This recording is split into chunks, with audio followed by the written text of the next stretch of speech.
Ever wondered how one person could reshape an entire empire in just 8 years?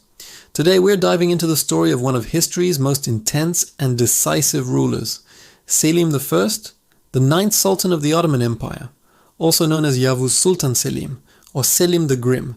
His short but earth-shattering reign from 1512 to 1520 completely transformed the Ottoman state, turning it into a vast caliphate and a dominant world power. So how did he do it? Let's find out. Our story begins with a dramatic power shift. Selim wasn't handed the throne on a silver platter. He seized it. In 1512, he took the audacious step of deposing his own father, Sultan Bayezid II. This wasn't a peaceful transition. It was a calculated move born from ambition and a deep conviction that the empire needed a stronger hand at the helm. Bayezid's reign was seen by many, including Selim, as too passive, especially with growing threats on the empire's borders. Selim believed that without a ruthless and decisive leader, the Ottoman state would fracture. Once on the throne, Selim moved with lightning speed to secure his power. In the Ottoman tradition, succession was often a bloody affair. To prevent civil war and ensure no one could challenge his rule, Selim systematically eliminated his brothers and nephews, potential claimants to the throne.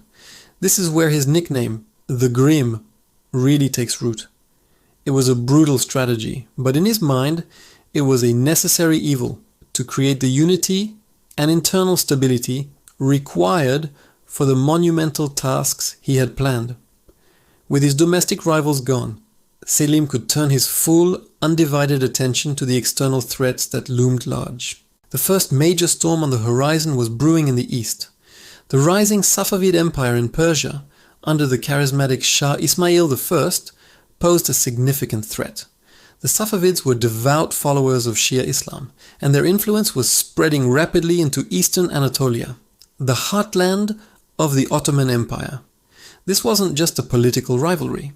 It was a deep ideological and religious conflict. Shah Ismail's missionaries were winning converts and stirring up unrest among the local populations, challenging Ottoman authority directly. For Selim, a staunch Sunni Muslim, this was an unacceptable challenge to both his rule and the religious identity of his empire. He saw the Safavids as heretics and a direct danger to the integrity of his state. Selim knew a confrontation was inevitable. He prepared his army, the formidable Janissaries and Sipahis, and marched east. In 1514, the two great armies met at the plain of Chaldiran. This was a clash of titans. The Safavid army, known for its fierce Kizilbash cavalry, was confident, but Selim had a technological advantage, superior firearms and cannons. The Battle of Chaldiran was a brutal and bloody affair, but the Ottoman firepower proved decisive. The Safavid cavalry, brave as they were, couldn't break the disciplined lines of Janissaries, armed with muskets. The result was a crushing victory for Selim. The impact of the Battle of Chaldiran was immense. It didn't destroy the Safavid Empire, but it halted its westward expansion for good. Shah Ismail's aura of invincibility was shattered. For the Ottomans, the victory secured eastern Anatolia, pushing the border further east and creating a buffer zone. More importantly, it established the Ottomans as the dominant Sunni power in the region, firmly pushing back against the rise of Safavid Shia influence. This victory was the first major step in Selim's grand vision of expansion and consolidation. With the eastern front secured, Selim the Grim didn't rest. His ambition was far from satisfied. He turned his gaze southward, toward the wealthy and prestigious Mamluk Sultanate. For centuries, the Mamluks had ruled over a vast territory that included Syria, Palestine, Egypt, and the Hejaz region, which contained the holy cities of Mecca and Medina. They were the traditional guardians of Islam's holiest sites.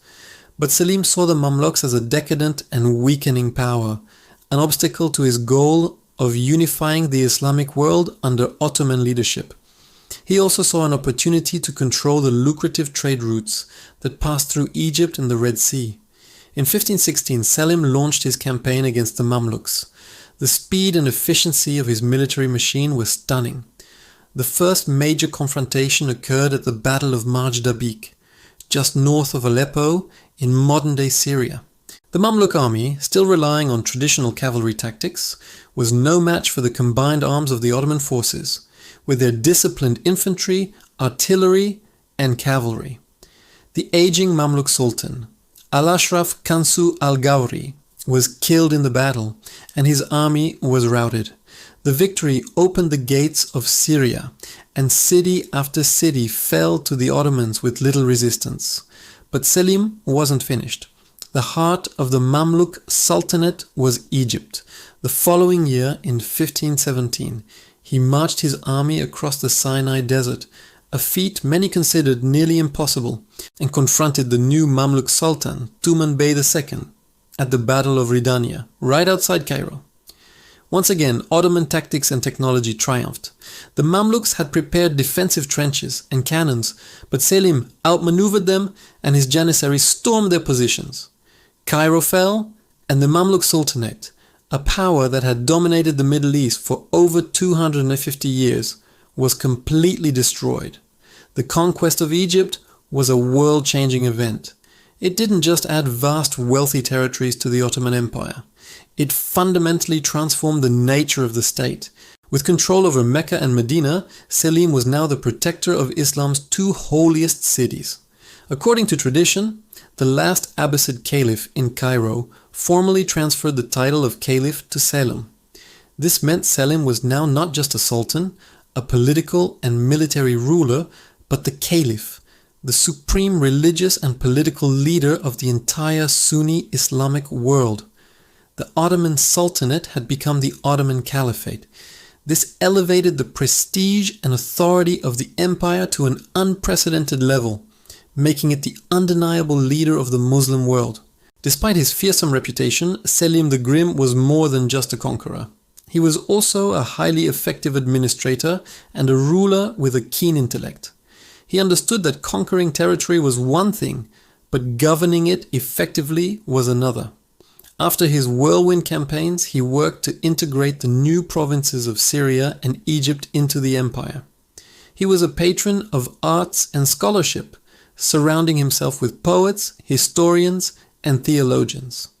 He was himself a gifted poet who wrote in Persian. Selim was also deeply concerned with the financial health of the state. His conquest brought immense wealth, particularly from Egypt, which was the breadbasket of the region. He filled the imperial treasury to the brim, famously declaring that any of his successors who could fill it further could use their own seal. Otherwise, his seal should remain.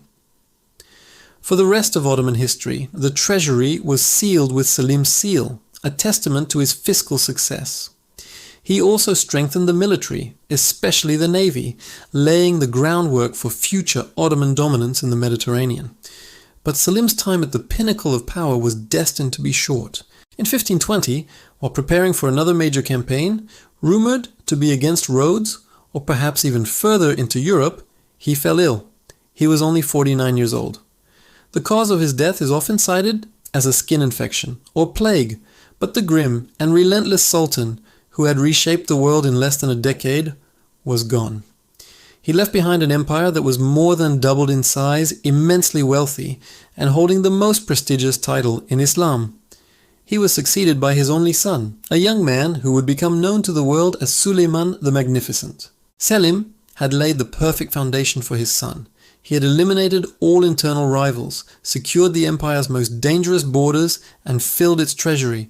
Suleiman would inherit a superpower and use the resources and stability his father had forged to lead the Ottoman Empire into its golden age. In conclusion, the reign of Yavuz Sultan Selim was a whirlwind of conquest and transformation. In just 8 years, he took a regional power and forged it into a transcontinental Islamic caliphate. His methods were often brutal, earning him his nickname, the Grim. But his vision, speed, and determination were extraordinary. He secured the East, conquered the South, and claimed the caliphate, fundamentally altering the course of Ottoman and world history. His reign stands as one of the most intense, pivotal, and consequential periods in the long history of the Ottoman Empire. He was a true force of nature. Thanks for watching. If you found this dive into the life of Selim the Grim interesting, don't forget to hit that like button and subscribe for more stories about the most fascinating figures in history. Let us know in the comments which historical ruler you'd like to see us cover next. See you in the next video.